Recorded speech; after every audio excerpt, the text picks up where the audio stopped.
Il-Gvern ta' donazzjoni ta' 10,000 euro l-Fondazzjoni Rice grazzi għal flus miġbura mill-Aġenzija Leza mill-infurzar ta' regolamenti ta' traffiku. Din ingħatat waqt żjara l-Ministru għall-Intern Byron Camilleri lir-residenti tal-Faċilità Korrettiva ta' Kordin li llum jgħixu fil-komunità fejn kien akkumpanjat ukoll mill-Kap Eżekuttiv tal-Aġenzija Leza Svetlik Flores.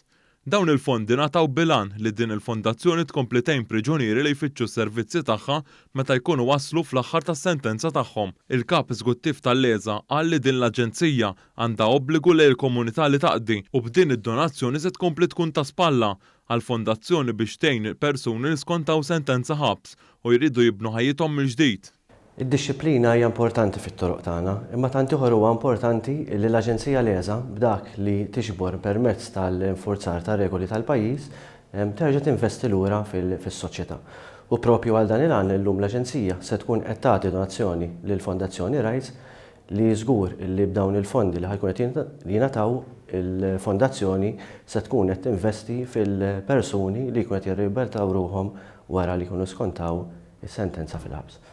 Il-Ministru Byron Camilleri laqab sodisfazzjon din id-donazzjoni li fi kliemu se tkun qed tgħin lil priġunieri jirrabilitaw ruhom u jintegraw lura fis-soċjetà bħala persuni aħjar.